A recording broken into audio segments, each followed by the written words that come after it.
Amigos, muy buenos días, bienvenidos, bienvenidas para Voces de la Ciudad, Voces Azuayas. Es un verdadero placer compartir con ustedes una semana más, un programa más, y estamos ya en plena campaña electoral, camino a las elecciones del año 2021, el 7 de febrero. Tanto el contencioso electoral como el Consejo Nacional Electoral, la función electoral a través de sus autoridades, se han comprometido más allá de los conflictos que se han suscitado en los últimos días respecto del proceso, que las elecciones no se postergarán. Y precisamente ese es el tema que nos convoca el día de hoy, la coyuntura política en el inicio de la campaña electoral. Y para abordar este tema y profundizar sobre todo en algunos detalles respecto de la situación actual, nos acompaña ya aquí en Voces de la Ciudad la licenciada Jackie Beltrán. Ella es periodista, ha trabajado en El Comercio y en Diario El Tiempo, en donde fue su subdirectora. Fue becaria también fue becaria en este caso en Diario El Mundo de España y colabora en los medios digitales GK, Primicias y La Barra Espaciadora. Actualmente es editora en el área digital de Diario El Mercurio.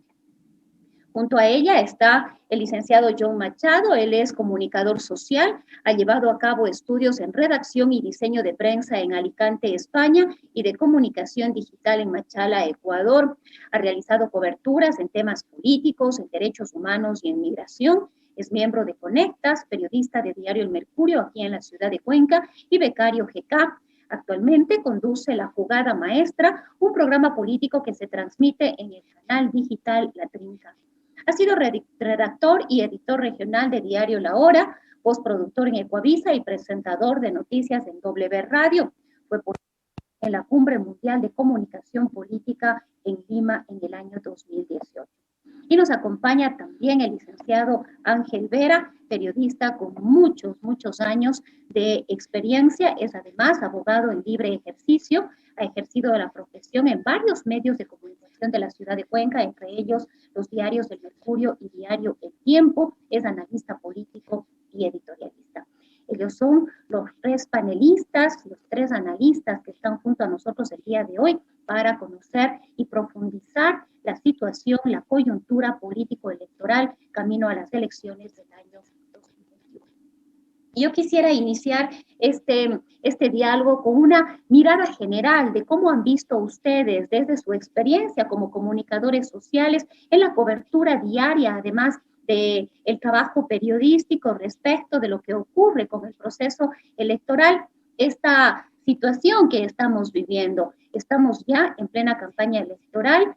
Inició esta campaña electoral prácticamente sin tener una papeleta definida respecto del número de listas, movimientos políticos o candidatos que participarían, lo que genera además otros inconvenientes en lo que tiene que ver, por ejemplo, del Fondo de Promoción Electoral, que son los recursos estatales que se crearon a través del Código de la Democracia con el objetivo de otorgarles a los candidatos, a los movimientos y partidos políticos una participación electoral en igualdad de condiciones. Sin embargo, esto genera también otros inconvenientes, primero, decisión o indecisión de los votantes, de los ciudadanos, probablemente influye además de manera importante en esa ya falta de confianza que existe en las instituciones del Estado, entre ellas el propio Consejo Nacional Electoral, más allá de los conflictos que ha venido teniendo con el contencioso electoral, con el Tribunal Contencioso Electoral. Y con este muy breve antecedente, Jackie, iniciemos contigo. ¿Cuál es la lectura que tienes de cómo se ha venido viviendo este proceso electoral, además inmerso en una situación de crisis profunda provocada por la pandemia de la COVID-19, que ha agravado además otras crisis, como es la crisis económica y sobre todo, diría yo, la crisis de institucionalidad y confianza en los líderes y las autoridades que tenemos? Jackie, estás con el micrófono para... Buenos días, perdón. Rosana, un gusto estar con ustedes, con Ángel, con John, y buenos días también a quienes nos acompañan a través de este espacio. Bueno, creo que hay algo que ha marcado mucho la cobertura y también el desarrollo del proceso político como tal, que es esta cantidad enorme de candidatos que tenemos, que significa un reto en todo sentido. Primero, entender quién es el candidato. Segundo, todo el lío que hay en el proceso electoral, el definir o no las candidaturas, esta demora que hemos visto, el caso de Álvaro Noboa.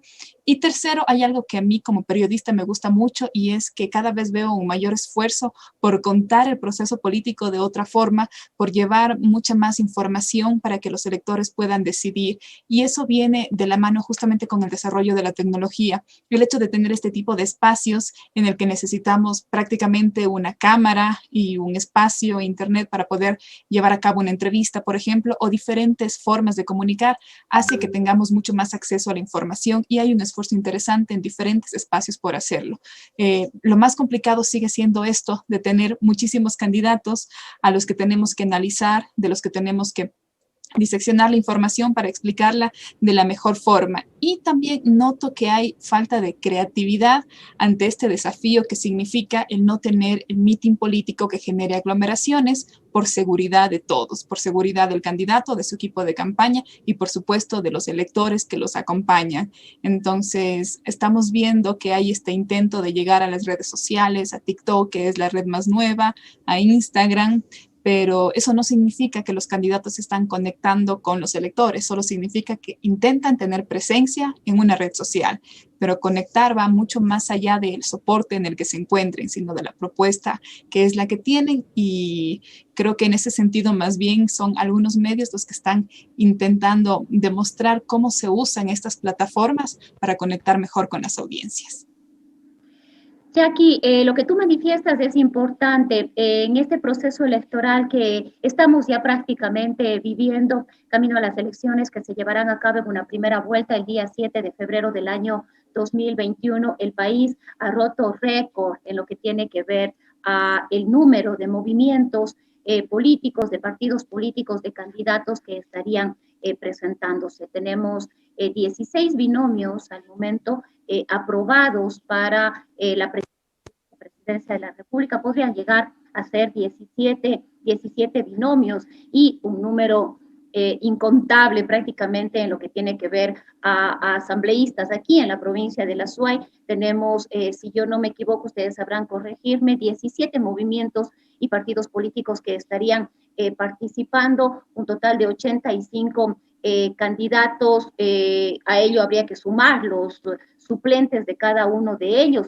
En este contexto, yo me pregunto si para los periodistas, para los comunicadores, se vuelve toda una tarea el poder conocer, identificar a los candidatos para poder a través de ese primer paso llegar a las audiencias, a los públicos con un poco más de información. Me pregunto y me cuestiono que en qué medida esta situación nos lleva a lo que vivimos siempre, ¿no? A que la gente dé a la larga su voto por el más conocido, por un rostro que le resulte familiar, por el nombre que ya ha escuchado o quizás por una persona que ya ha estado en la palestra pública.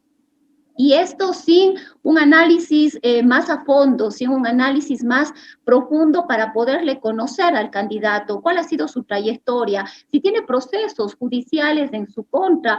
Hay alrededor del 80% de asambleístas que están lanzándose a la reelección que tienen procesos judiciales en contra de ellos o han participado de esta manera en un acto ilícito o irregular.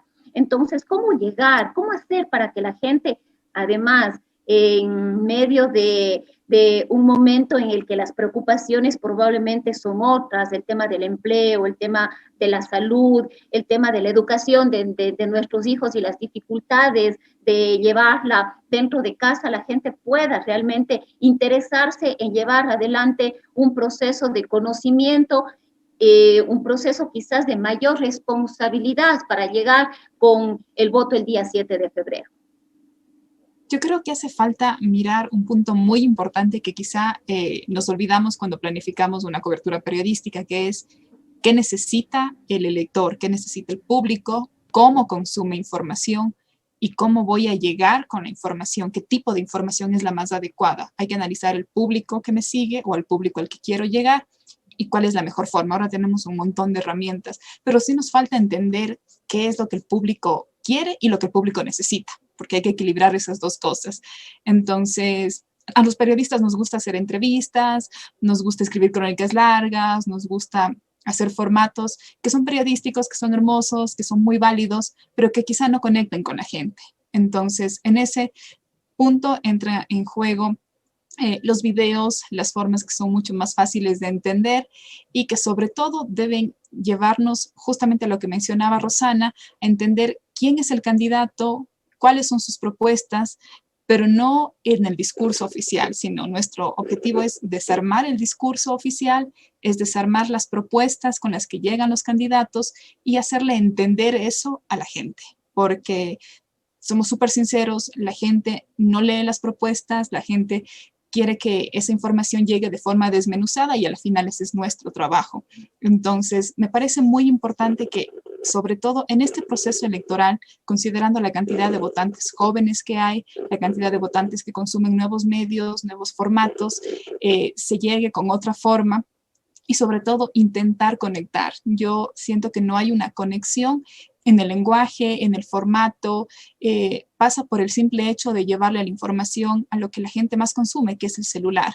Entonces, ese tipo de alternativas son las que sí se están analizando, que sí se están viendo en Ecuador, en Cuenca, de hecho se están haciendo cosas interesantes en ese sentido, pero lo más importante es darle desmenuzado al candidato y a la propuesta al elector, pero también entender qué necesita el elector. Por ejemplo, preguntarle qué tipo de propuestas le gustarían que estén en los planes de campaña y que no lo están. Acudir a los grupos históricamente vulnerados, a los grupos a los que los discursos de ciertos políticos atacan y afectan, son cosas que no siempre están en la cobertura electoral, pero que deben ser parte de, para no olvidarnos del elemento más importante, que en este caso es el elector.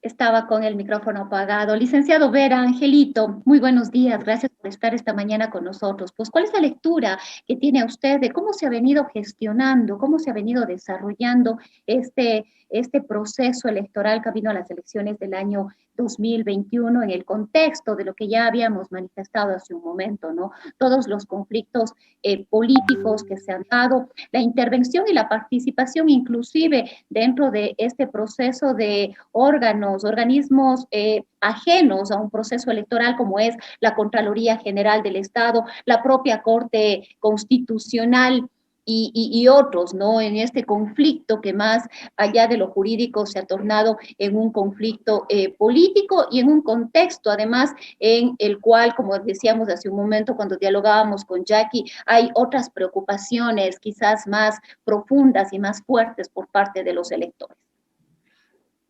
Muy buenos días a la audiencia, Rosanita, muchas gracias por la invitación.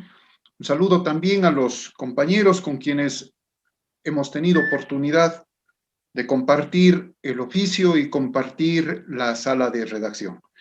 Ahora, realmente un conflicto muy fuerte que vivimos ahora es, como conversábamos al inicio de esta charla, que a 5 semanas de las elecciones ni siquiera están definidos los candidatos que participarán, ni la papeleta, ni el diseño de la misma, por dónde vamos a caminar, y creo que va a ser la elección más difícil, al mismo tiempo que tal vez una de las campañas más cortas que hemos tenido, aunque en realidad el Ecuador vive en campaña política toda la vida, ¿no? Se proclaman los resultados de una elección presidencial y al día siguiente comienza la campaña de la siguiente. Ahora,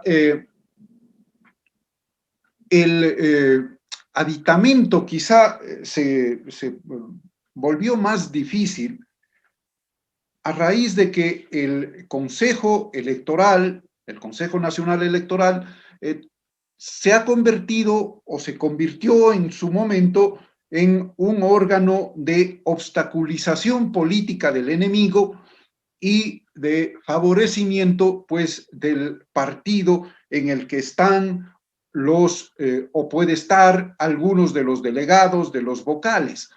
Entonces, Esto nos complicó en las últimas semanas, lo hemos visto, que hay dos problemas por resolver, el uno contra un partido y otro contra un candidato, pero lo están haciendo la víspera del filo del cierre de las candidaturas, incluso después del cierre de las candidaturas.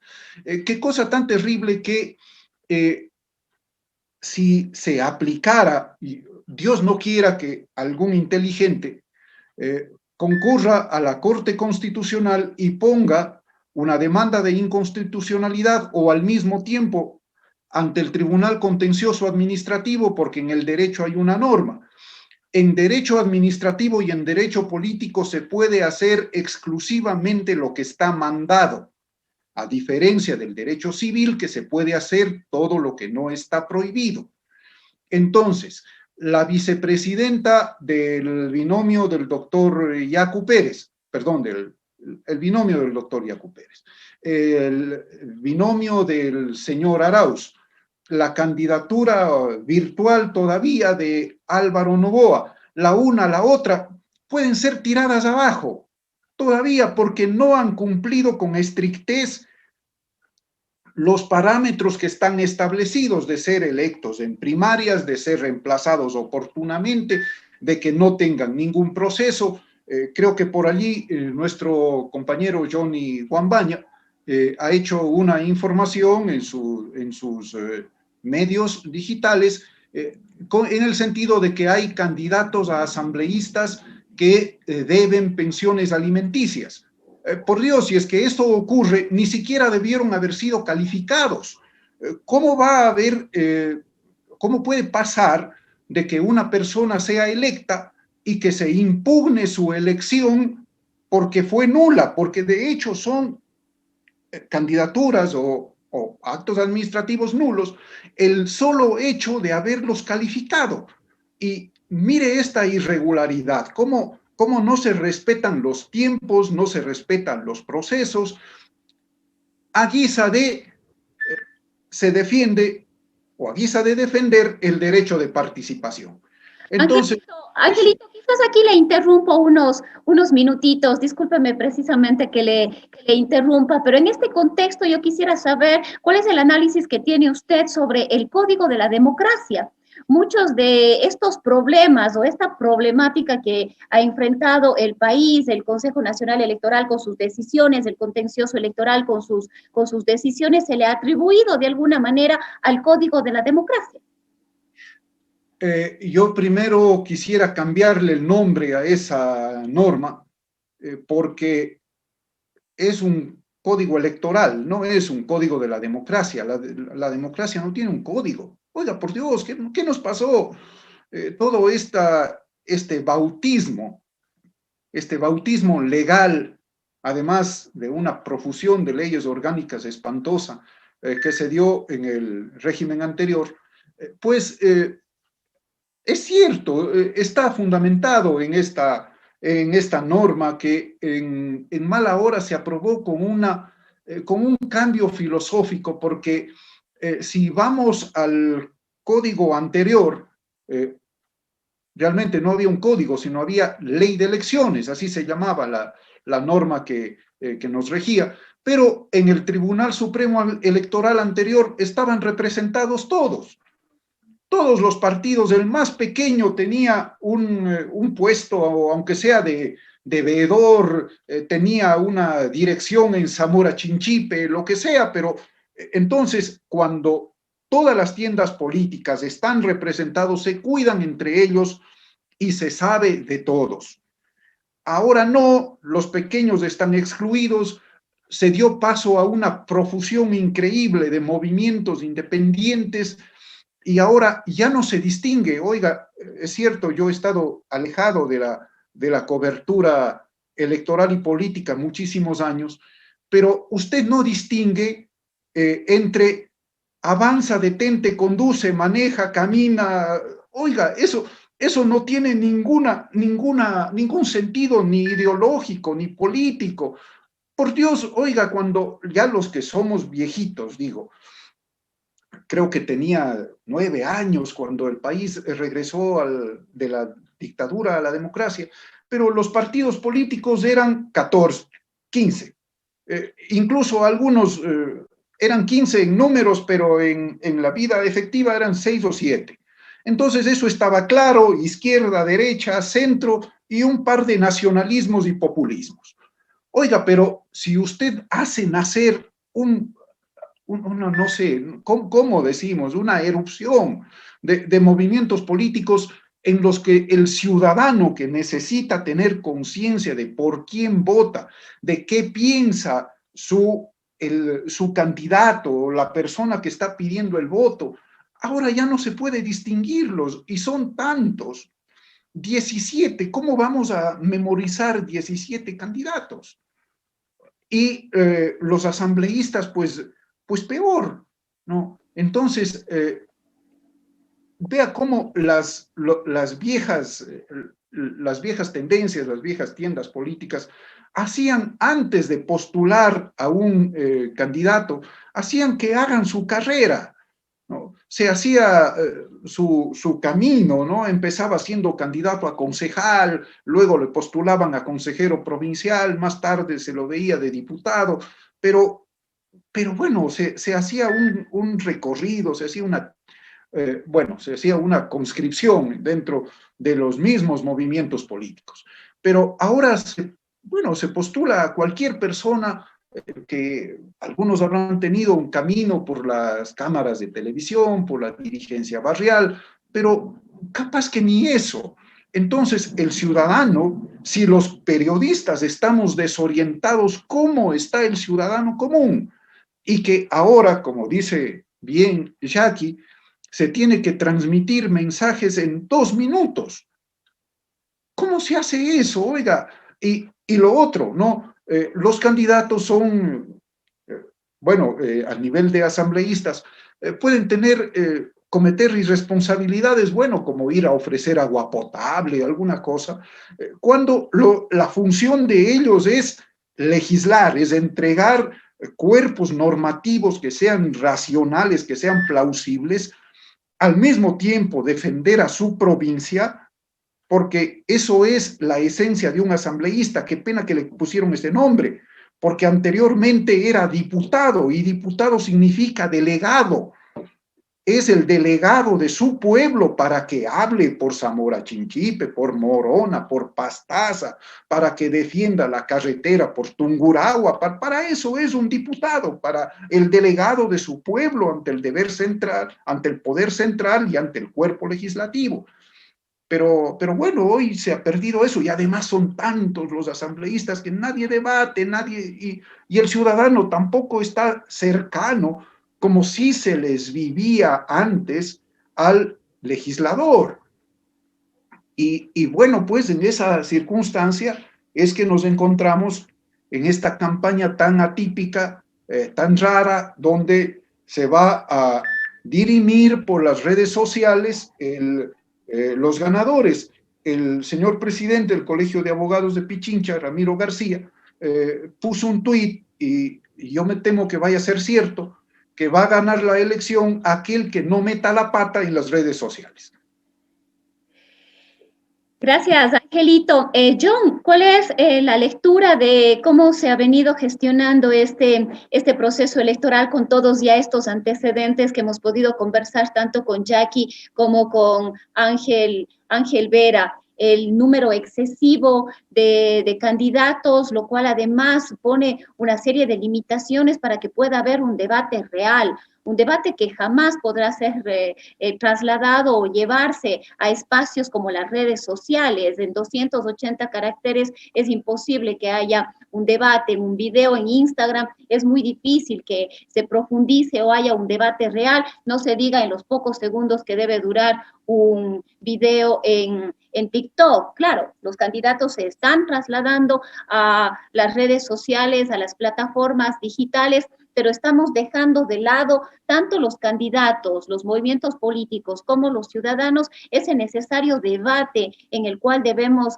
entrar, sobre todo en la coyuntura y que el país está viviendo, la coyuntura política, la coyuntura económica, la coyuntura sanitaria, la coyuntura social, la crisis ética y de moral también que estamos atravesando. En este contexto, si hablamos de llevar un debate de 16 o 17 candidatos a la presidencia y vicepresidencia de la República, resulta impensable llevar a un debate, en el caso solamente a la provincia de La Suay, a 89 candidatos, 85 candidatos.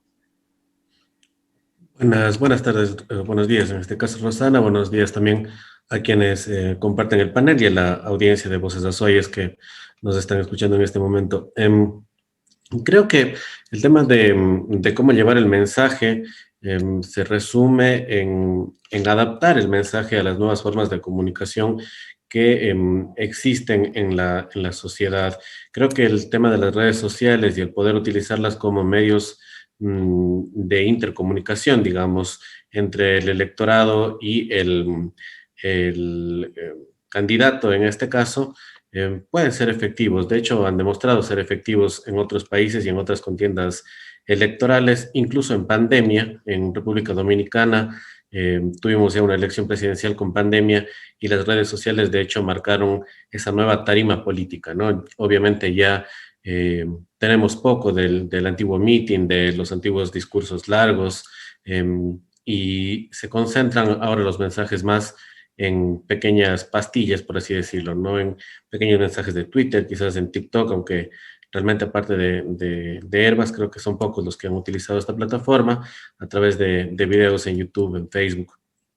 Lo importante en este caso para el candidato será siempre optimizar el tiempo que tiene en redes sociales y tratar de llevar emociones al elector, porque el elector realmente vota por emociones más que por propuestas.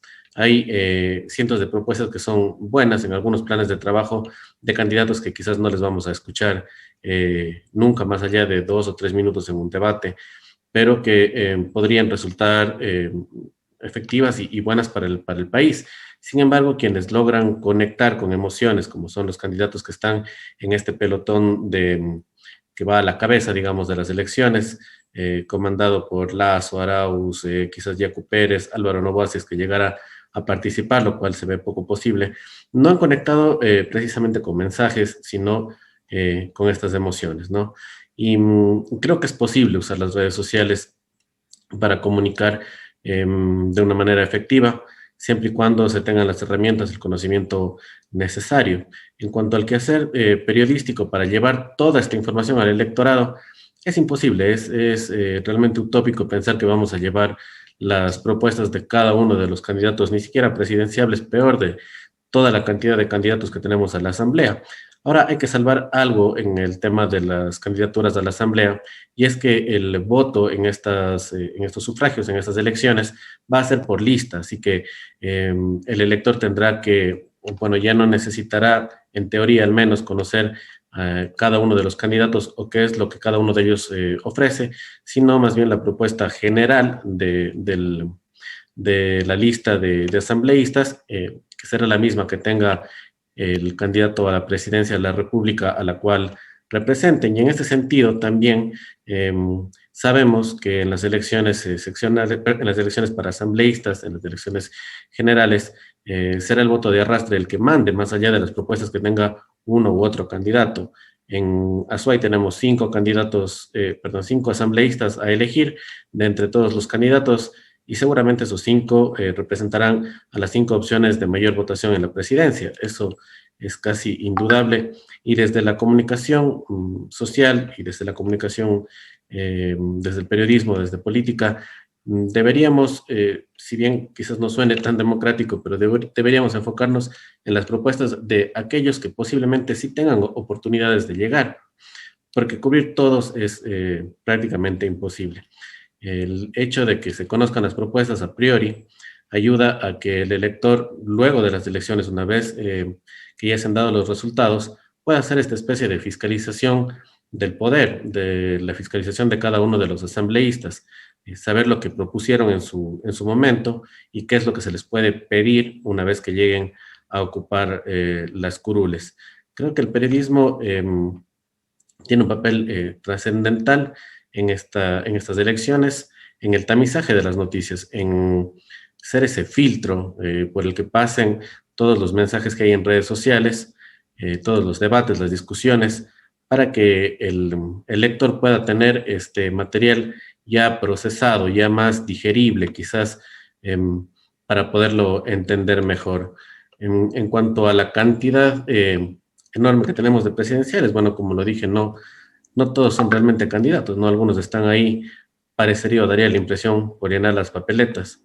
Y por el tiempo al que se refería Angelito, que tenemos muy poco para elegir, pues precisamente hay que tratar de optimizarlo para llevar las propuestas que podrían tener una relevancia para que el elector sepa por cuál de las opciones, digamos, privilegiadas en este caso, por cuál de las opciones más, con más opciones de llegar, puede decidir si es que queremos tener esa responsabilidad como periodismo de guiar al ciudadano.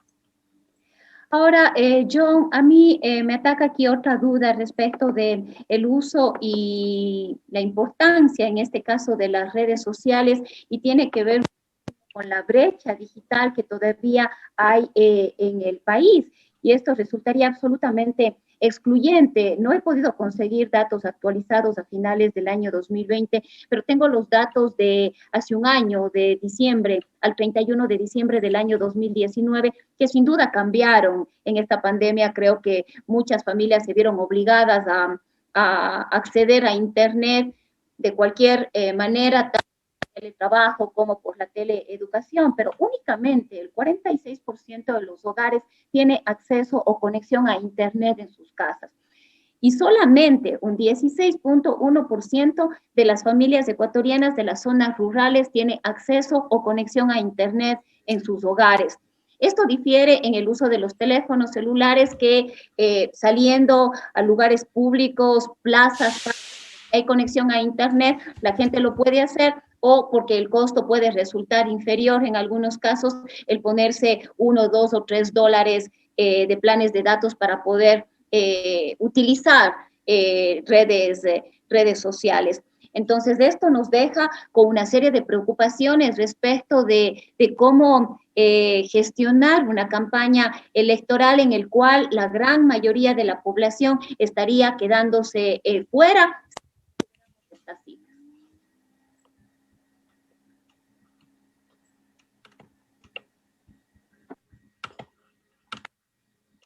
Tengo unos problemas con la recepción del audio, pero de lo que entiendo es sobre la cobertura en cuanto a Internet y redes sociales.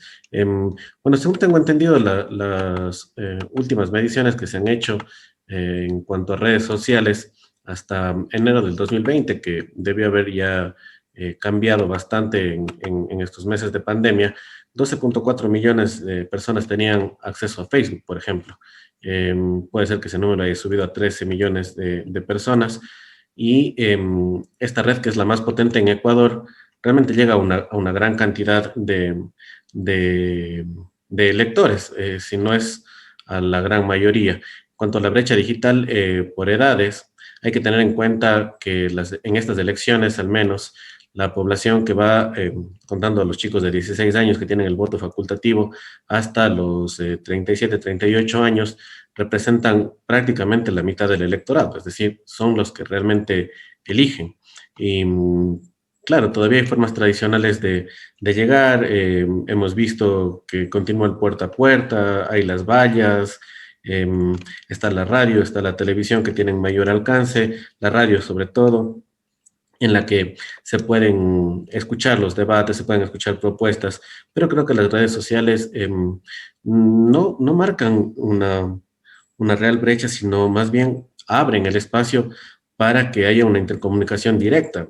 Si un candidato, por ejemplo, sube un post, una persona puede poner su comentario y siente que tiene esa comunicación directa con el candidato, aunque no sea realmente así, pero se ve más involucrado, más inmiscuido en la participación política.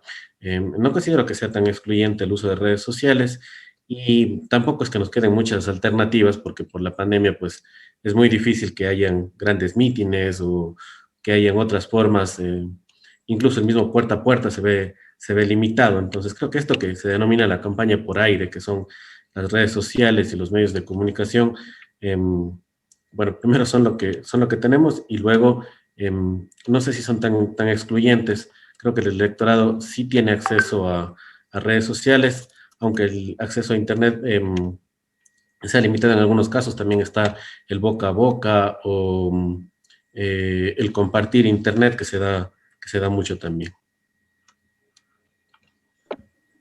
Jackie, quisiera tener yo también tu criterio respecto de este tema, no solamente de la brecha digital. John decía, por ejemplo, que en este contexto que estamos viviendo con esta gran cantidad de candidatos, lo que debemos hacer probablemente es concentrarnos, y diría yo ahí, no solamente los periodistas y los medios de comunicación, sino también quizás los electores. Deberíamos realmente concentrarnos únicamente en quienes aparentemente, según las encuestas, tienen las mayores o mejores probabilidades de llegar a una segunda vuelta o de ser electos para la Asamblea Nacional, considerando que la votación para los asambleístas se verá fuertemente influenciada por el arrastre que tenga el candidato presidencial al cual están acompañando o apoyando.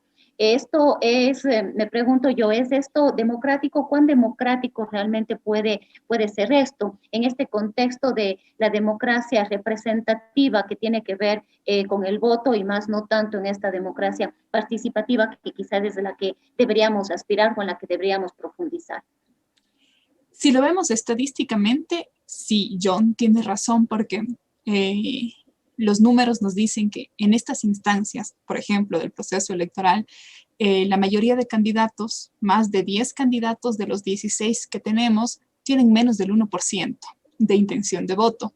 Entonces, eso significa que por más que exista un interés ciudadano, que si somos muy honestos, muy realistas, no es alto en nuestro país, no es un interés de que me voy a leer todo el plan de trabajo, voy a conocer la hoja de vida del candidato. No, no existe eso. Pero si hay ciudadanos que hacen eso, que seguramente será un número muy reducido, no van a sumar mucho más en ese 1% que tienen los 10 candidatos, más de 10 candidatos en este momento. Entonces, ahí entra en juego la estrategia política y el voto útil. Entonces, es verdad, si nosotros tenemos conciencia política y más allá de las preferencias políticas, ya tenemos decidido cuál es la tendencia, cuál es el candidato por el que vamos a votar, cuál es el futuro que queremos para el país, pues la gente apela al voto útil. Y creo que sí es responsabilidad del periodismo también hacer entender todo esto, hacer entender a la gente cómo funciona el sistema electoral, cómo funciona el proceso, por qué nosotros con criterio periodístico decidimos quizá darle más espacio a una propuesta que a otra, o no necesariamente a una propuesta, sino a todo ese desglose que se hace al candidato, porque hay que entender también que dar a conocer las propuestas y los candidatos no significa ser un altoparlante, retransmitir lo que está presentado en la hoja de vida, en las redes sociales, en el discurso del candidato, sino entender quién es esa persona, quiénes son los que están detrás. Entonces, si sabemos que hay 4 o 5 candidatos que son los más opcionados para llegar a la presidencia, creo que sí es responsabilidad del periodismo, por ejemplo, explicar quiénes están atrás de esas 5 personas. ¿Cuáles son los pros y los contras de esas 5 personas? ¿Qué significa para el país que una de esas 5 personas llegue a ocupar el sillón de Carondelet? Entonces, eso requiere tiempo. Y si nosotros ocupamos ese tiempo en los demás 11 candidatos, no vamos a poder hacerlo bien. Entonces, hay que informar sobre todos, por supuesto. Por lo menos informar sobre quién es cada candidato de forma básica o en hoja de vida, cosas que justamente mencionaba Ángel Vera, que está haciendo Johnny Wambaña, que es una pequeña hoja de vida de todos los, por lo menos los principales de cada lista asambleístas, que son 18, que es un trabajazo, porque buscar toda esa información toma tiempo. Eso sí se puede hacer, pero ese desglose profundo sí se debería enfocar en quienes tienen más probabilidades, porque estadísticamente los que tienen menos del 1% no van a llegar en estos 30 o 40 días que tenemos. Entonces, creo que sí es importante también tomar en cuenta cómo funciona ese proceso. Y lo otro es que, claro, nosotros tenemos una obligación a raíz de la aprobación de la ley de comunicación, que es dar el mismo espacio a todos los candidatos en las mismas condiciones que se ha intentado cumplir. Sin embargo, eso no significa que todos tienen derecho a tener 4 columnas en un periódico, sino que a todos hay que tratarlos por igual. Es decir, ayudar a que sea ese nexo entre los lectores, entre el público y los candidatos, y sobre todo, no tomar partido, no quitarle intencionalmente el espacio. Creo que se puede cumplir eso, pero con el criterio periodístico que mencionaba yo.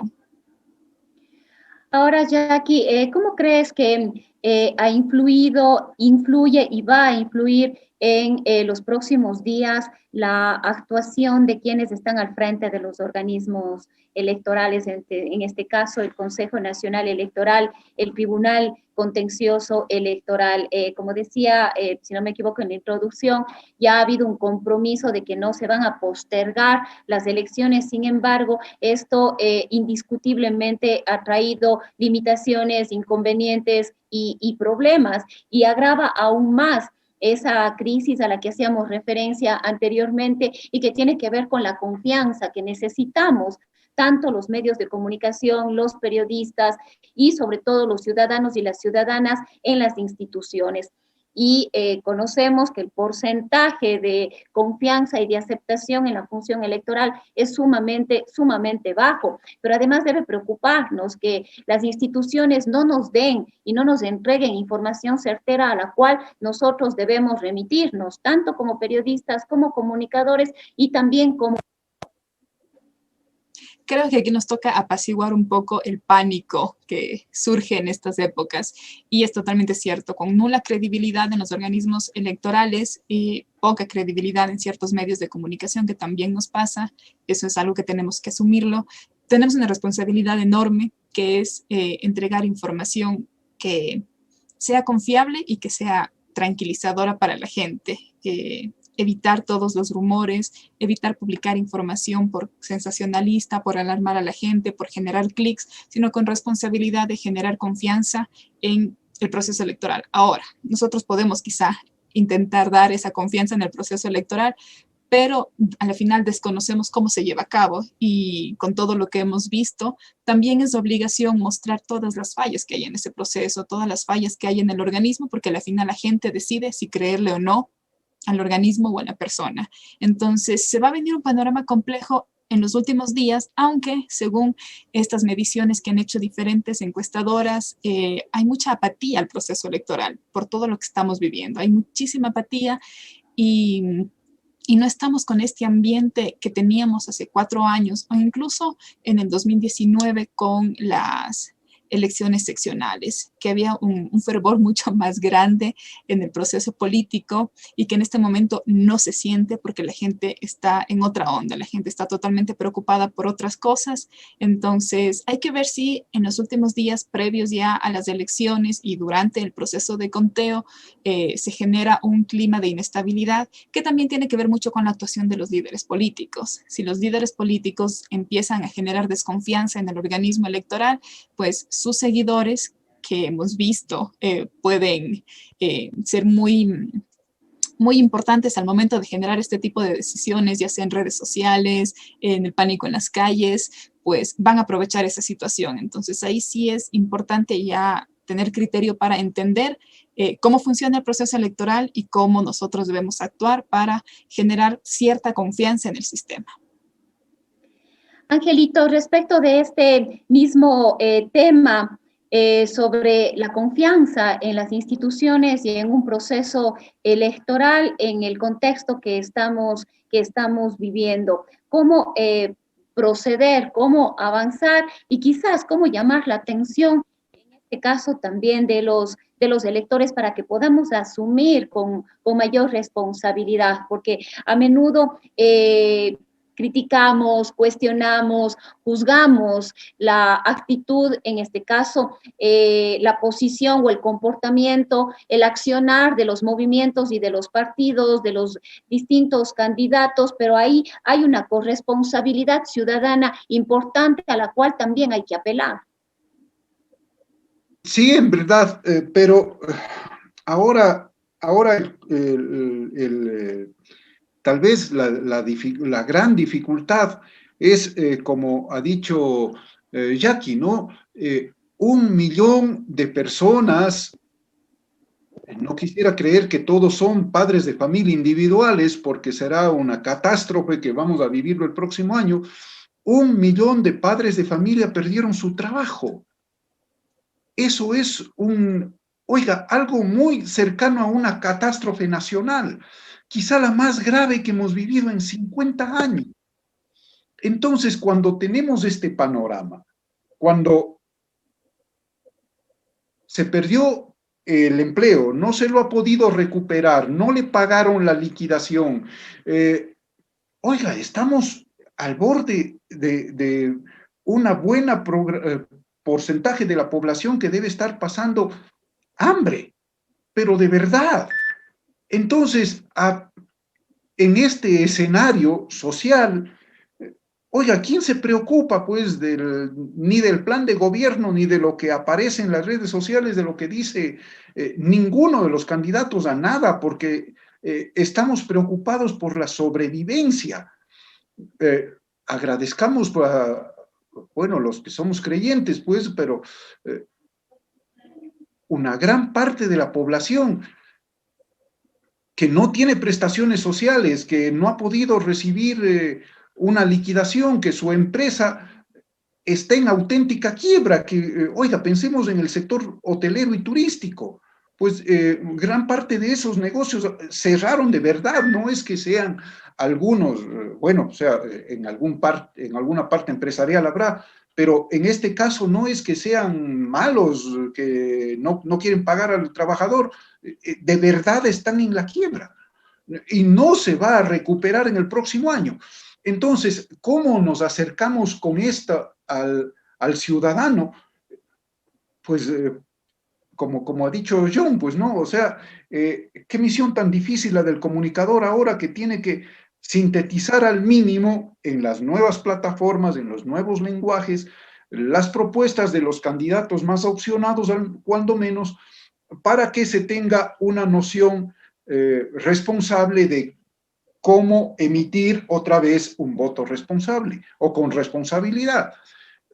Pero yo no le veo, como bien dice Jackie, que los ciudadanos estemos no enfervorecidos, pero ni siquiera preocupados porque vamos a tener que ir a unas elecciones con riesgo de contagiarnos, con riesgo de no saber cómo se va a proceder con el distanciamiento social, con la apertura de las urnas, con a qué hora empiezo a votar, a qué hora se cierran, cuáles son unas nociones mínimas de seguridad. Cuando menos en nuestra región no es tan complicado, pero pensemos en Guayaquil, en la costa, cuando no siempre se votaba en planteles educativos, a lo mejor en planteles educativos que no son del todo adecuados para ir a una elección de este tipo. Entonces, realmente es una misión muy, muy fuerte la que los colegas que están en los medios de prensa este momento tienen para presentar de un modo atractivo, de un modo además que enganche al elector, las propuestas del plan de gobierno, por lo menos que dice cada uno de los candidatos opcionados, con el aditamento de que tenemos muy poco tiempo y toda la guerra de propaganda que ya está desatada y que, a lo mejor la elección en los próximos días, a menos que alguien haga algo muy fuera de lugar, casi está ya medio ya definida desde ahora mismo, ¿no?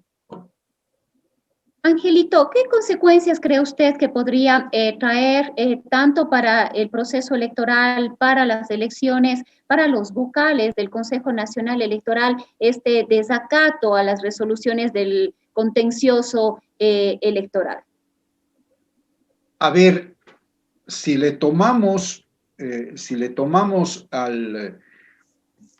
a los vocales del contencioso en su rol de jueces, desacatar la orden de un juez es un delito penal por el cual cualquier interesado puede ir a poner una denuncia en la fiscalía. Si le tomamos como una autoridad administrativa, también es un delito, aunque un poco menos grave, esto de desobedecer la disposición de una autoridad legalmente investida. Pero yo creo que lo malo es cuando otra vez mezclamos la política con la justicia, pero desde el mismo origen, ¿no? ¿Por qué no nos disciplinamos todos? No se establecieron plazos idóneos para que la elección, y además un mecanismo, no solo los plazos, para que la elección sea de un modo progresivo, ¿no? Es decir, de tal fecha a tal fecha se va a realizar las primarias. Entonces, el Consejo Electoral convoca a primarias, se acabaron las primarias y se cerró toda posibilidad de quien no haya participado, pues pueda entrar, salvo 1 o 2 semanas para que se resuelvan impugnaciones, para que se resuelva cualquier situación de este tipo. Pero como no lo hicimos así y todo es tan anárquico, y además otra vez se recurre a la política se recurre a la justicia para salvar la política. ¿Qué pasa si alguien no califica? Entonces le demandan al Consejo, le demandan a cualquiera acción constitucional de amparo por el derecho a participar. Oiga, pero si es así, pues, o sea, un día va a venir alguien, perdónenme la chabacanería, va a proponer a la abeja maya como candidato y le tienen que aceptar porque estamos en el derecho de participación, ¿no? Entonces, qué pena que nos hayamos trastocado a este punto, pero efectivamente sí hay esta coyuntura de que son actos denunciables porque desacatar a un juez es un delito. Pero del otro lado tiene usted que se puede calificar al candidato, pero está descalificado el partido. Entonces, ¿cómo es eso, oiga? Mire lo anárquicos que somos. Ahí sí somos los ecuatorianos. Discúlpeme, voy a decir una metáfora que hemos expuesto en el círculo de amigos, pero esta vez ya un poco más grande. La política ecuatoriana es un circo, en donde el papel de público y payaso nos los intercambiamos, nos gusta eso. Cuando no somos públicos, somos payasos, y lo contrario, nos pasamos al otro lado para reírnos del otro. Oiga, pero eso nos destruye como institucionalidad, pero sabe que ha tenido un lado ventajoso también. Nos ha traído paz. Porque en nuestro país no resolvemos las elecciones a tiros. No resolvemos la división del poder y la división del partido asesinando gente, como sí ha pasado en Colombia, en Argentina, en Paraguay. Bueno, perdonen la expresión, pero bueno, nuestro circo tiene eso, pero somos absolutamente, además de anárquicos, autárquicos, porque cada quien interpreta la ley a su modo y bueno, para eso está la acción de amparo.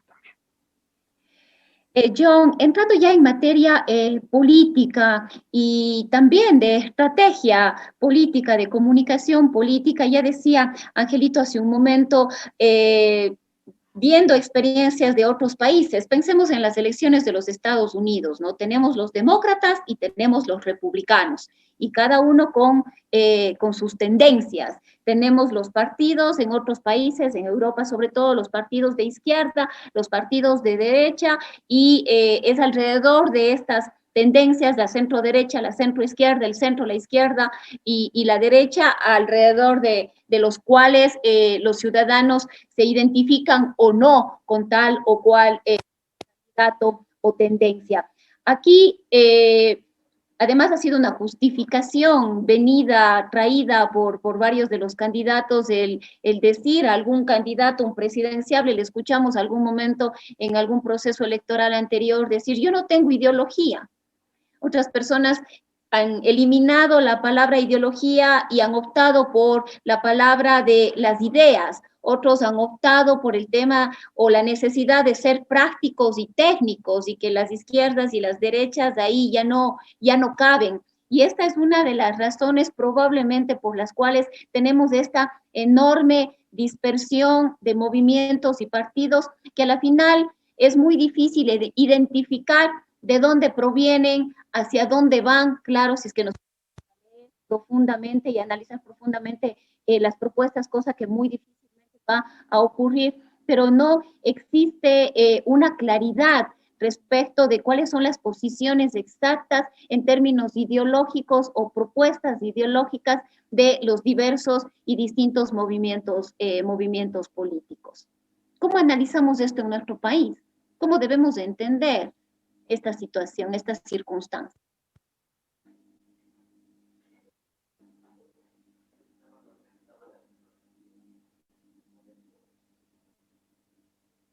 No sé si John nos está escuchando. ¿No está escuchando, John? Sí. Sí, en este momento sí, tenía una falla con la conexión. Escuchaba algo sobre las ideologías. Exactamente.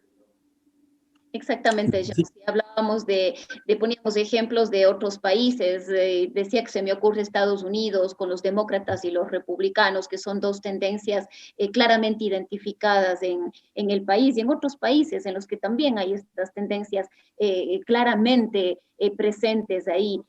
No hay cabida a dudas o ambigüedades, como podríamos decir, que se está viviendo aquí en el país con esta enorme dispersión de movimientos, partidos y candidaturas que se han presentado.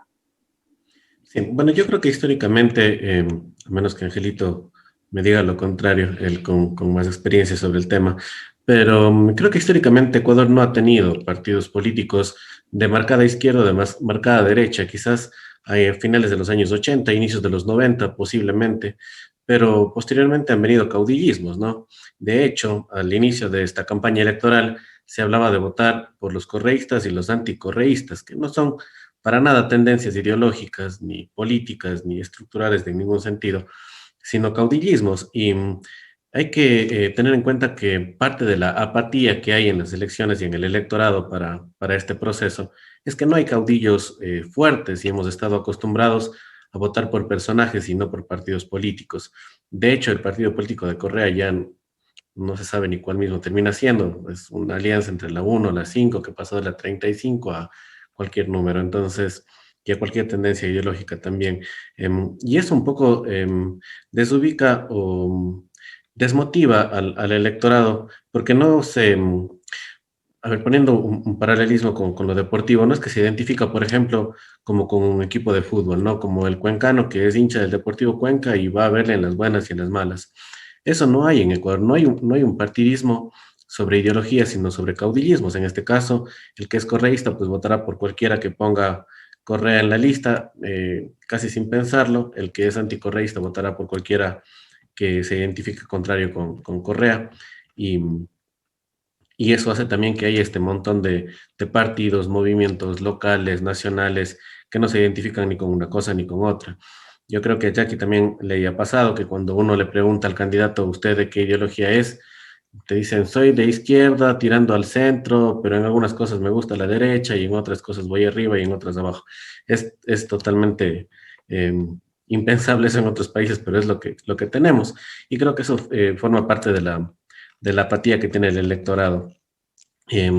Ahora también hay que tener en cuenta que esta apatía que señalaba Angelito no tiene, y Jackie también, no tiene que ver solamente con el hecho de que haya una crisis económica y social fuerte, institucional incluso en el Ecuador, sino en el hecho de que ningún candidato ha podido canalizar los votos suficientes para adueñarse de ese enemigo común. Por ejemplo, nadie ha planteado un tema entendible para la población, para el electorado, y plausible, digamos que pueda garantizar que es cierto en cuanto a la promoción de empleo por ejemplo.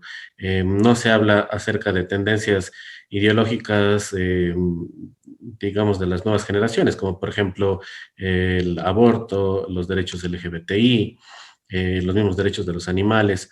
No hay un candidato que logre canalizar esas corrientes que tiene el electorado, y va por ahí la apatía más que por la crisis, porque si es que hubiese un candidato que representara la salida de la crisis, indudablemente se llevaría los votos. Es lo que pasó con Correa en el 2006. Y bueno, quería agregar algo que se me había quedado antes también sobre este hecho de poner la información en cosas chiquitas, que quizás parecería complicado, pero realmente son en estas pastillas pequeñas en las que se consumen información, y es por eso que candidatos que no pintaban nada, como por ejemplo Isidro Romero, pudo con un audio de no más de un minuto en el que hablaba sobre Lazo, en un par de tweets, subir en las encuestas. Quizás haya pasado del 1 al 1.5%, pero subió algo. Es Herbas con videos de un minutito que logra captar la atención del público. Es Yacu Pérez con una foto con un peluchito que logra tener al menos conocimiento en las encuestas.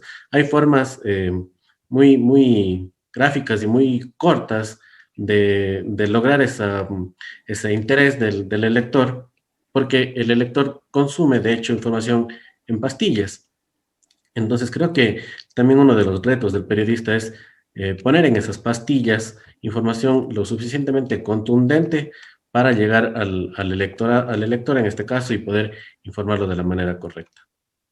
Efectivamente, John, estas pastillitas o esta información sumamente concreta a través de estas nuevas plataformas puede contribuir para que el candidato suba, pero también puede ser todo lo contrario. Y aquí voy a tomar las palabras de Caroline Ávila en alguna de las entrevistas que mantuvimos con ella, y decía: del ridículo ya no se regresa, del ridículo ya no se vuelve, y ese es quizás un ejercicio que deberían considerar los candidatos. Y yo quisiera volver con Angelito para tocar el tema que manifestaba hace un momento John, ¿no? ¿Qué ha pasado con la militancia? ¿Qué ha pasado con esta existencia y la formación política, la existencia de los partidos políticos y la formación política, no solamente de los militantes, sino en general de los ciudadanos, de las ciudadanas? Y aquí, en este contexto, quizás es importante analizar el derecho a la participación. Tenemos que ningún derecho debe tener límites, mucho menos el derecho a la participación, pero vemos que esta amplitud, este desbordamiento de candidaturas y de movimientos, lejos de fortalecer la democracia, la está perjudicando.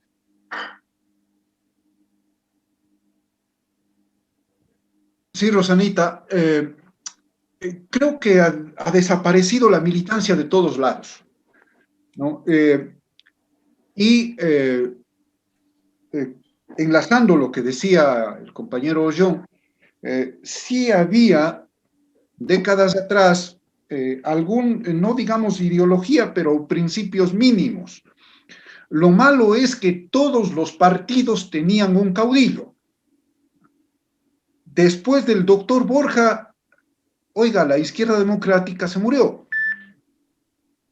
Después de Nebot, bueno, y un poco Cintia Viteri, pero el Partido Social Cristiano también se murió, con el aditamento de que se quedaron enconchados en Guayaquil. ¿Qué le pasó al Partido Socialista? Oiga, no, pues es una implosión. El mismo que, aunque algunos no simpatizan con él, pero el MPD quizá vivió un poco más, pero también tenían un poco, algunos líderes de escala, la última, ya me olvidé el nombre de la maestra. Bueno, pero recordemos a Jaime Hurtado, quizás como el líder más fuerte del movimiento popular democrático. Entonces, ¿qué pasó? ¿Qué les pasó a los partidos políticos? Los partidos políticos no promovieron, después, especialmente ya mitad de los años 90 hacia adelante, no promovieron las nuevas figuras. Entonces se quedaron con las viejas figuras, intercambiándose las candidaturas a las diferentes dignidades, solo ellos. Si no formaron cuadros de juventudes que vayan tomando la posta, que vayan progresando, entonces, con el corolario también del surgimiento de los movimientos independientes, los partidos se fueron muriendo y los propios movimientos se fueron muriendo, porque los movimientos tampoco promocionaron a las gentes que estaban abajo, tampoco los formaron para que el uno haga dirigencia barrial, el otro dirigencia estudiantil, incluso y se vayan preparando hasta para dar una declaración de prensa, para aparecer ante el público, para dirigir cosas. Entonces, vemos aquí el resultado es de lo que ya pues se ha señalado en este foro, de que nadie cree en nada, de que no se distinguen el uno del otro, ni los mismos interesados se esfuerzan por hacerse distinguir. Más o menos está claro ya Pachacuti, los que defiende la ecología, defiende cierto nacionalismo indígena, pero otros movimientos no. Aunque deberían serlo, deberían decirlo, ¿no es cierto? Nosotros nos orientamos hacia la línea de la libre empresa, de la participación en el presupuesto, o la participación en el presupuesto del Estado, de un socialismo nacional, lo que sea, pero si no dicen ellos mismos, si no se identifican a sí mismos en de qué lado están, qué principios y qué ideas defienden, pues no, el resultado es el que tenemos, y por falta de formación, por falta de adhesión de sus militantes. Alianza País estaba haciendo escuelas políticas, pero creo que después del descalabro que ha pasado en el último año, con los casos de corrupción, con las constantes denuncias, con sus dirigentes enjuiciados, pues debe estar bastante afectado también. Sin embargo, hay que reconocer pues que la línea de la Revolución Ciudadana es quizá la única que más o menos está sólida, ¿no?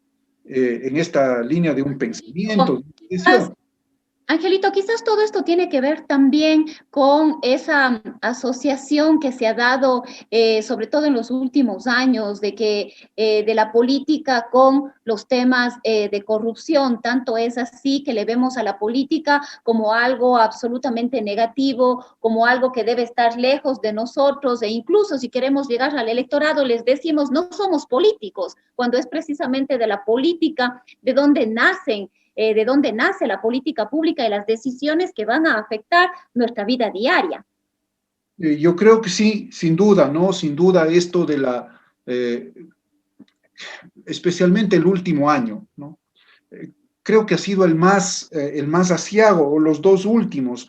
Yo no recuerdo que en ningún momento antes hayamos tenido más de 20 ministros de Estado con procesos de investigación penal. Entonces, ¿cómo le impacta eso al ciudadano, a todos? ¿Cómo nos descorazona, nos hace sentir una desazón muy compleja de llevar, un sentimiento de ruptura de los principios cívicos, del mismo sentimiento personal en manos de quien habíamos confiado?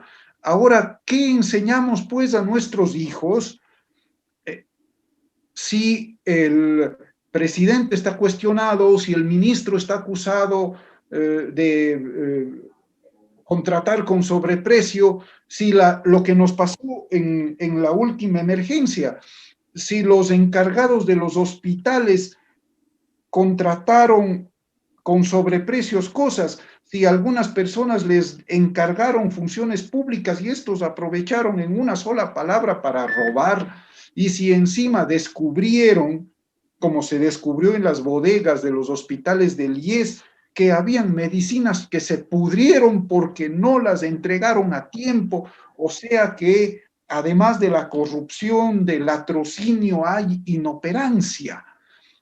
Entonces, pues bueno, nadie va a creer en la política y recordamos que pasaba hace 20 años cuando los indígenas y un grupo de militares se tomaron el Congreso y salió un grito que ya mismo resucita, que se vayan todos. Mire usted lo grave, a dónde nos puede conducir esto. Alguna vez me acuerdo, oiga, el general Yandún en Radio La Voz del Tomebamba, se acordarán que dijo, se deslizó por ahí en las declaraciones del jefe militar de Cuenca, que gran parte del electorado recibiría con agrado una dictadura. Bueno, ojalá no nos pase, pero el sentimiento está bien cercano a lo que hemos sentido todos. Pero los ecuatorianos somos buenos para eso, para destruir y levantar de las cenizas lo que sin duda dentro de 10 años volvemos a destruir. Jackie, otro tema que es importante tenerlo presente, sobre todo por la gran cantidad de cuestionamientos que ha tenido, no solamente aquí en Ecuador, sino a nivel del mundo, es el de las encuestas. Sin duda son datos que hay que agarrarlos con pinzas, reconocer e identificar quiénes están detrás de las encuestadoras, a quienes de alguna manera representan estas empresas que se dedican a esta actividad, a este tipo de actividad. Sin embargo, están ahí, siempre presentes, y la gran mayoría nos remitimos de forma permanente también y constante a lo que nos dicen estos números. Sí, resulta incluso un poco contradictorio que sostengamos que por un lado no debemos creer en las encuestas y que por otro, creyendo en las encuestas, decimos que hay 5 candidatos opcionados. Pero bueno, eso también va un poco más allá de las encuestas, sino de cómo se mide el tema político. Es muy importante, ahí sí, un proceso de educación a la gente, de explicarle cómo funcionan las encuestas. Yo creo que es algo que sí lo debemos hacer porque nos ayuda a entender muchas cosas, muchas realidades, y la gente justamente ya conoce cómo funcionan las encuestas y por eso han bajado su credibilidad.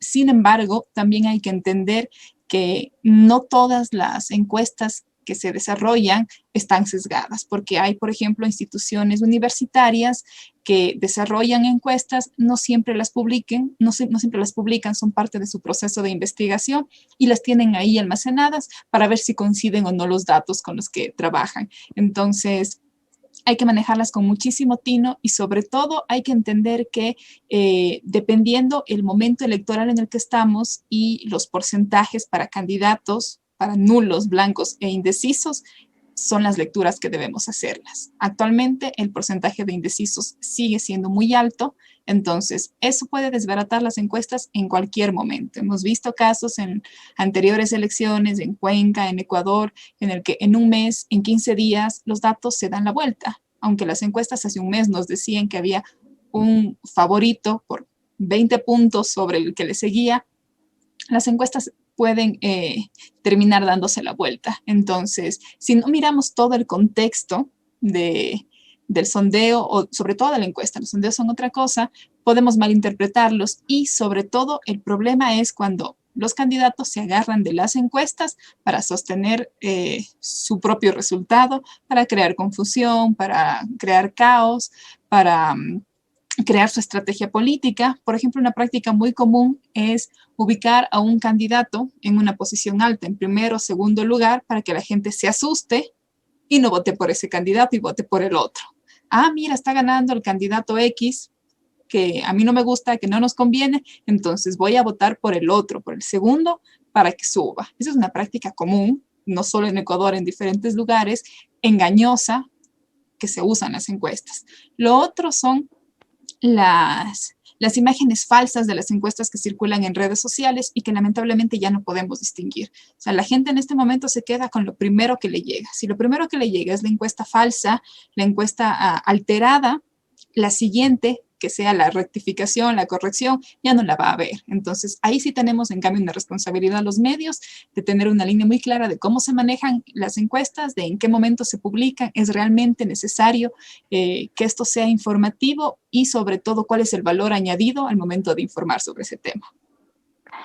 Y hablando de informar y hablando de estos 5 candidatos que serían los más opcionados, los que conocemos son el candidato Arauz, que probablemente tiene el voto duro del correísmo, un porcentaje importante, se decía entre el 18 y el 20, hasta el 25% se le daba en algún momento a esta tendencia. Está el candidato de la alianza, creo, Partido Social Cristiano, Guillermo Lasso, está el exprefecto de la SUAY, Yacu Pérez Guartambel, con Pachacuti, y el apoyo del sector indígena, más allá de los conflictos que se presentaron anteriormente y que creo que todavía no logran superarse del todo, y estaría la probable presencia del candidato Álvaro Noboa. Aquí hay mucho debate del análisis que tienen ustedes, de la experiencia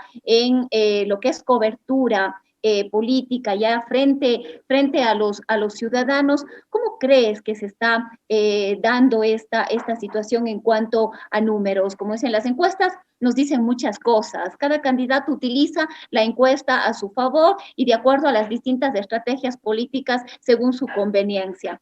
¿Cómo ven ustedes estas posibilidades? Es un poco complicado, para mí es muy complicado definir quién va a la delantera, porque yo sigo creyendo, por los datos que he visto, por ejemplo, en CEDATOS, que quien lleva la delantera es el voto indeciso. Entonces, es un análisis que me gustaría... ¿no? Creo que todavía es el 46% de la población que no ha decidido su voto. Sí, para mí es el voto indeciso, sumándole el voto blanco nulo, que ese en realidad no varía mucho, pero el indeciso sí, ese es el que varía. Y bueno, las otras encuestas de las que no tienen una base científica son las que decimos de la calle, cuando preguntamos al taxista, bueno, ¿y usted por quién cree que va a votar, ya tiene decidido? Entonces escuchamos nombres, y una encuesta que este año lamentablemente no vamos a tener en Cuenca es los años viejos y el 6 de enero. Siempre que hay un proceso electoral, el candidato que es quemado es uno de los más opcionados. Entonces, en ese sondeo breve, que sí se ha hecho por lo menos en los monigotes, los candidatos más opcionados son justamente los que menciona Rosana, y lo que se espera, por lo menos, es una segunda vuelta entre Arauz y Guillermo Lasso, entre Arauz Yacu o Lasso Yacu, o Arauz Yacu. Bueno, son como que los 3 opcionados, y claro, los analistas han mencionado a Álvaro Noboa.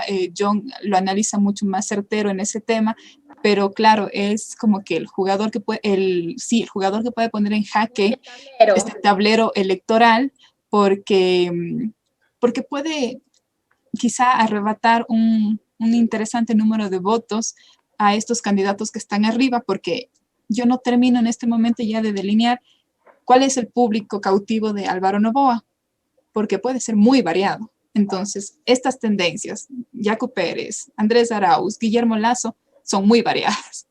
Entonces, Álvaro Noboa podría entrar por ahí, pero no sé hasta qué punto es decisivo si él entra o no en la papeleta, que pueda cambiar esta tendencia.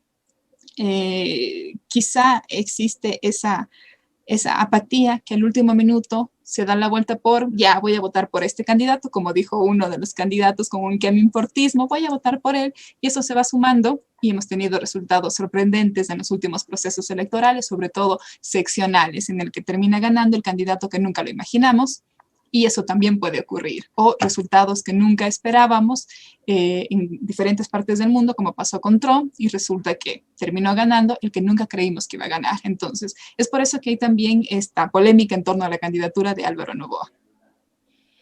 John, ¿cuánto puede influir, cuánto incide esta situación respecto de los presidenciables con lo que puede ocurrir en provincia? Hablemos de la provincia de la Suay. Sin duda alguna, el arrastre del presidenciable siempre ha tenido o ha influido, ha incidido de forma importante en la elección de los asambleístas en provincia. Ahora hay esta disposición del voto por listas, ya no de candidatos entre listas, pero aquí tenemos un importante número de movimientos y listas inscritas que no tienen un candidato a la presidencia de la República o no están con un binomio o al menos no han hecho pública su posición respecto del candidato o el binomio presidencial. Pero tenemos también algunos rostros visibles. Quizás uno de ellos es el exalcalde de la ciudad de Cuenca, el ingeniero Marcelo Cabrera Palacios.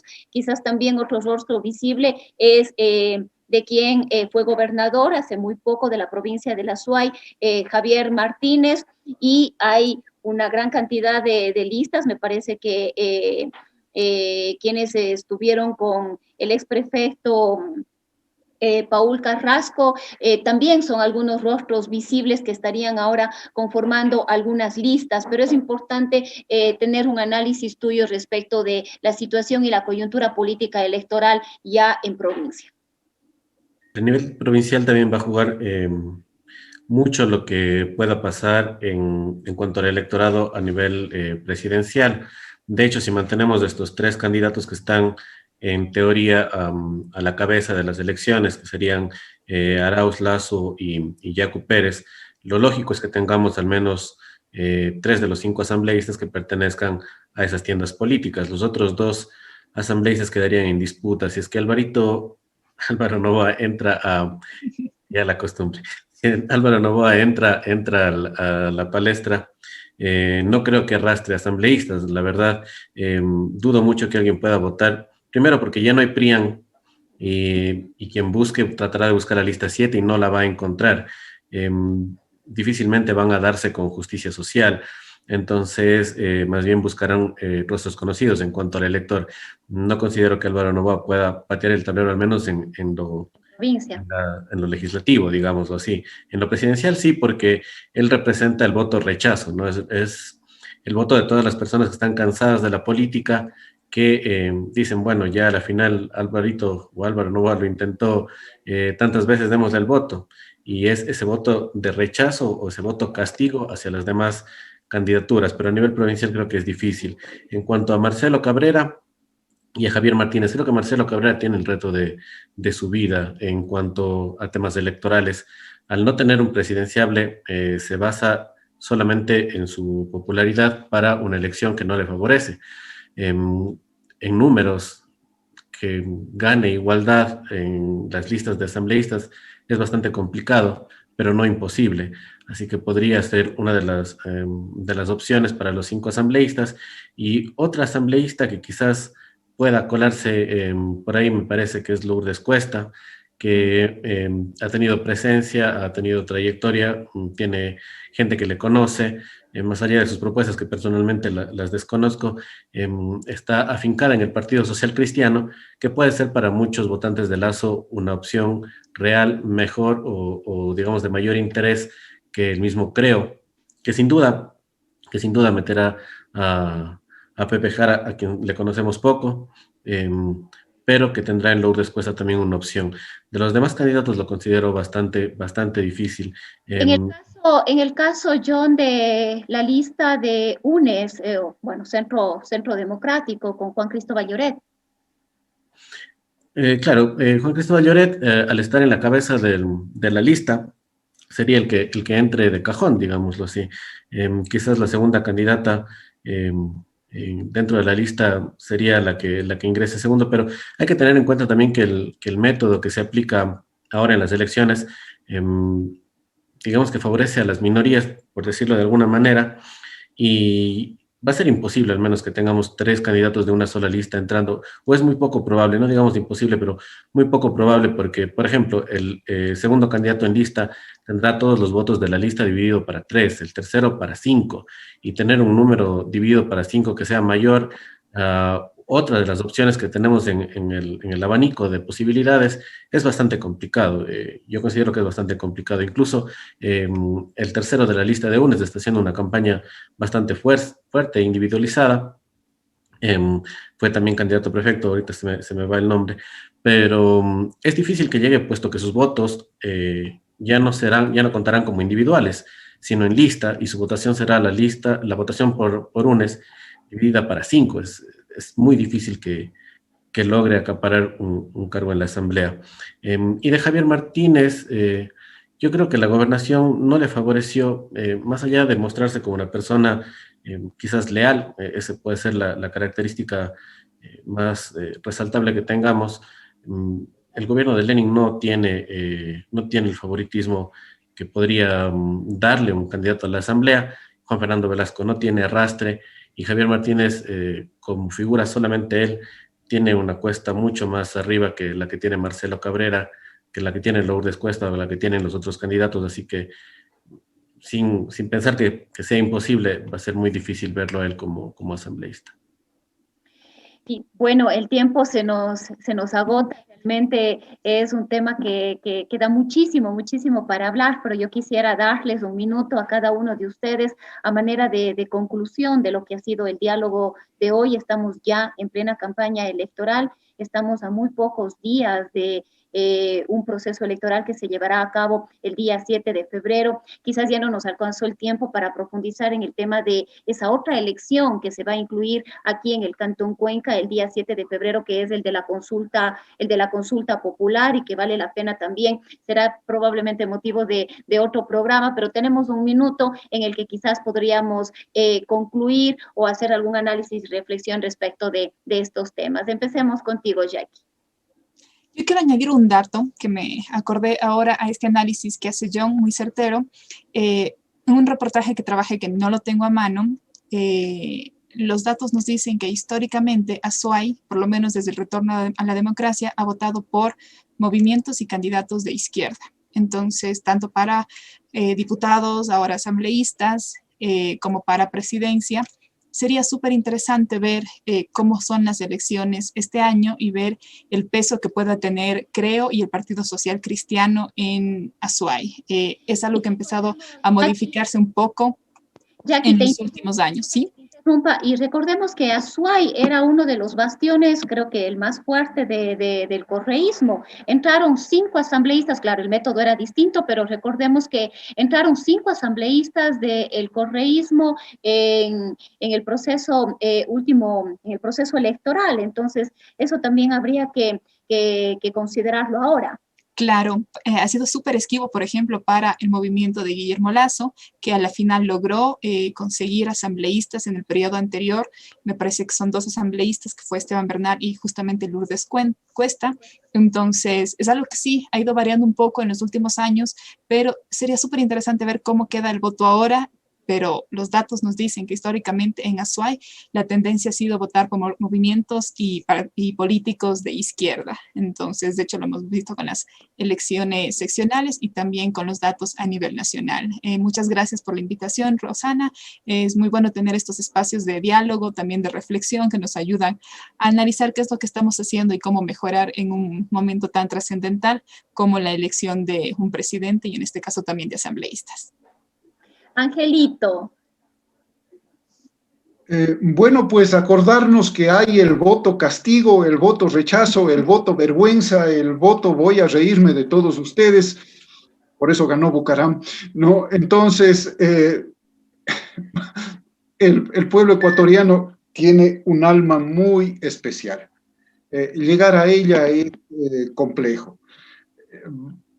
Vamos a ver qué ocurre. Creo que influirá mucho los casos que se han conocido recientemente de corrupción de los 2 lados, pero tanto los que censuran al gobierno o al régimen del presidente Correa, como los últimos, especialmente en los casos de los hospitales que se conocieron de de este gobierno. Influirá, creo, las dos cosas.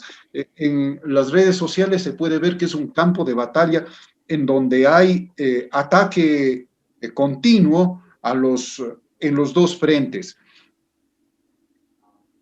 ¿Cómo va a reaccionar la juventud? Creo que es lo clave, porque, como dijeron los compañeros, son más del 40% del electorado, o quizá sobre el 50%, las personas que tienen 32, 34 hacia abajo, ¿no? Entonces, ya pues aquí está la interrogante. Vamos a ver qué pasa. Persinémonos. ¿Habrá más ausentismo en este proceso electoral que en los anteriores a propósito de la pandemia, o quizás la pandemia como un mecanismo de justificación para no ir a votar? Si sumamos solo que va a haber 10% más, ya es de susto. John, a manera de conclusión. Voy a llenarme de un par de clichés para terminar. Dicen las personas de izquierda en Europa que los 70s y los 80s nos dejaron el movimiento hippie y un cambio hacia la paz mundial, y las nuevas generaciones con TikTok nos están dejando mareas pro aborto, ¿no? Votaron presidentes en Perú, están en contra del racismo, generan mucha reacción. Y los que nacimos entre los 90s, finales de los 80s, 90s, hemos dejado coronavirus. No hemos hecho mayor cosa. Y creo que es el momento preciso para tener esa responsabilidad. Si somos la mayoría de electores, tratar de votar con conciencia. Sé que el voto es emocional, pero hay que tratar de meditarlo, hay que pensar en que nuestro voto va a definir el futuro del país, y es una responsabilidad súper grande sobre nuestros hombros. Y también, pues, otro cliché que decían los comunicadores políticos siempre es que uno, antes de ir a votar, debe abrir su refrigeradora y ella le dirá por quién debe votar. El voto sobre la economía del país a futuro es muy importante, y creo que los votantes, los electores y también los candidatos deben enfocarse en el futuro económico del país para desde allí, que desde allí provengan el resto de derechos y obligaciones. Un voto con conciencia, que se informen por medios oficiales, que confíen en los periodistas. Si no confían en algunos medios, confíen en los periodistas.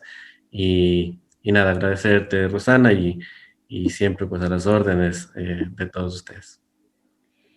Muchísimas gracias a ustedes por esas importantes reflexiones de un momento en el que es necesario, en el que nos urge profundizar sobre este tipo de temas. Estamos próximos a ir a las urnas el 7 de febrero en un proceso lleno de complicaciones, pugnas entre lo político y lo jurídico, y bueno, una gran cantidad de situaciones que además se han visto seriamente agravadas por la pandemia. Ha estado con nosotros Jackie Beltrán, ella es periodista, ha trabajado en Diario El Comercio, también en El Tiempo, ahí fue subdirectora de este medio de comunicación aquí en la ciudad de Cuenca, fue becaria en Diario El Mundo de España, colabora con los medios digitales GK, Primicias y La Barra Espaciadora, y actualmente es editora del área digital de El Mercurio. John Machado, él es comunicador social, ha llevado a cabo estudios en redacción y diseño de prensa en Alicante, España, y de comunicación digital en la ciudad de Machala. Ha realizado coberturas de temas políticos, derechos humanos y migración. Es miembro de Conectas, periodista de Diario El Mercurio de Cuenca y becario de GK. Actualmente conduce La Jugada Maestra, programa político que se transmite en el canal digital Atrinca. Ha sido redactor y editor regional de Diario La Hora, postproductor en Ecuavisa y presentador de noticias en W Radio, ponente en la Cumbre Mundial de Comunicación Política que se desarrolló en Lima en el año 2018. Y Ángel Vera, periodista con muchos años de experiencia, abogado también en libre ejercicio, ha ejercido la profesión en varios medios de comunicación aquí en Cuenca, entre ellos en Diario El Mercurio, también en Diario El Tiempo, analista político y editorialista. Agradecerles a quienes nos siguen a través de nuestras redes cada domingo aquí en Voces de la Ciudad y en todos nuestros programas de Voces Azuayas. Soy Rosana Encalada, les invito a continuar con nosotros que a las 11 estaremos con Pepe Astudillo en Palabra y Vida. De mi parte, un excelente domingo.